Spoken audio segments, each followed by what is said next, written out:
So today I sort of wanted to look at a case study that's recently come to my attention regarding how we basically erase male vulnerability to focus on how men are useful to women. If you remember from my previous video, I talked about how men have a single stat bar, a single public perception bar, which essentially just measures their usefulness to women. This article that I'm going to be referencing today and as a case study in how we recast male vulnerability in terms of female utility, the article name is Knowing Women, Translating Patriarchy in International Criminal Law by Doris Buss, and it will be linked in the low bar. And the article references the Bosnian genocide in which Bosnian Serbs killed 8,000 Bosnian Muslim boys and men. So that's what this article is referencing, that particular genocide in history. First, I'm going to start by quoting some passages within the article, or this. I'm not even sure what to call it. It's not a study. It's just a bunch of random shit strung together. But anyway, I'm going to pull out some pertinent quotes. International courts and transitional justice institutions have recognized that gender and gender inequality produce certain kinds of gendered violence and victims during times of extreme conflict. Most commonly, this link between gender inequality and harm is found in the conclusion that rape in times of armed conflict is profoundly destructive to a community and a fate worse than death for women of traditional societies.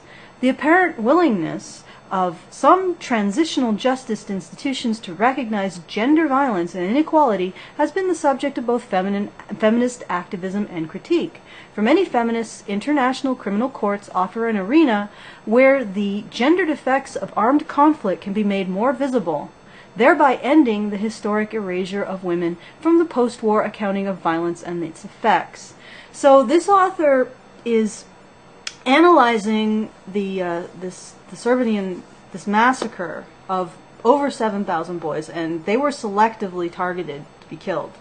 The women and the girls and the elders were not part of this genocide. She is discussing this situation in the context of gendered violence. Now, for most people who don't know what gendered violence means, what the phrase gendered violence means is violence targeted towards women. And it further means, the further implications of gendered violence, wherever it's used, is violence targeted at women because they're women. So that's what she means when she uses the phrase gendered violence. So when she looks at this conflict, she is looking at gendered violence, which is violence targeted at women because they're women. That's how they interpret the phrase gendered violence. Now, here's what she's finding. Here's the gendered violence against women that she's found in this particular situation. When these men were killed, women suffered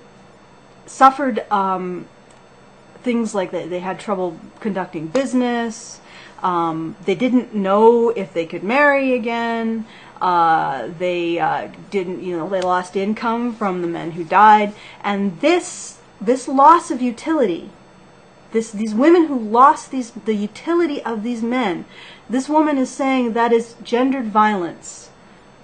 That by killing these men, these women were selectively targeted. Now, I guess that logic works. I mean, you can think of a situation where someone really hates a farmer and selectively targets her fields to be burnt or her livestock to be killed, in which case, the person that hates the farmer is actually targeting the farmer. She's not targeting the livestock or the fields by burning them or killing them, right? But men and boys died in death camps. The rest were taken to internment camps. Now, because the women lost the utility of the men and boys who died, this woman is saying that's gendered violence against women. I mean, she'd probably justify it by saying the patriarchal nature of the Bosnian Muslim community left the women particularly vulnerable to having their male relatives and male members of their community killed. Because after they were killed, the roles that they occupied were no longer occupied, and women had to take them over, and it was difficult, and yada, yada, yada. But what she fails to recognize is the reason why those men were targeted for death in the first place was because of the so-called patriarchy. So, on the one hand, because of the patriarchy, women were more inconvenienced after the men died. But on the other hand, they were also spared from death.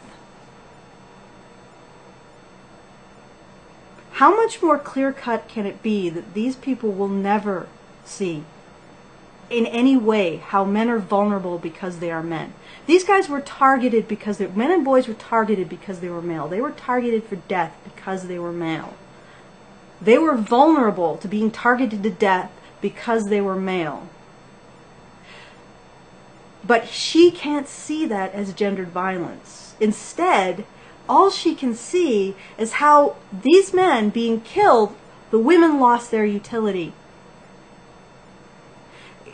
This is a really clear-cut case of the vulnerability of men being recast in terms of women's utility. These men have no existence outside of the utility of the women. No existence. It's simply, she cannot see how they were targeted as men. She cannot see how they were vulnerable as males to being targeted for death. She can't see how they were subject to gendered violence because she cannot see them outside of women's utility. I don't even know if this mentality is, if these people are even aware that they have this mentality, that they completely erase men's vulnerability and recast it in terms of women's utility.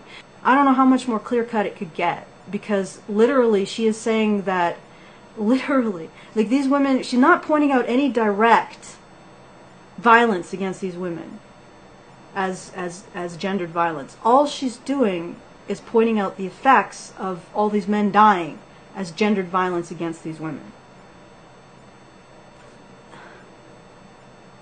I mean, how much more clear, how could you ever see gendered violence against men? I mean, if that isn't seen as gendered violence against men, but rather recast as gendered violence against women because they've lost the utility of those dead men, there is no situation on earth in which these people will see that men are being targeted, that men are vulnerable for being male. And like I said, I don't even know if they are aware that they have this mindset. Anyway, go take a look at the article. It's fascinating. It's actually, no, it's really confused, meandering, but you can pull out a few interesting reflections on the mindset of the author, of the feminist author.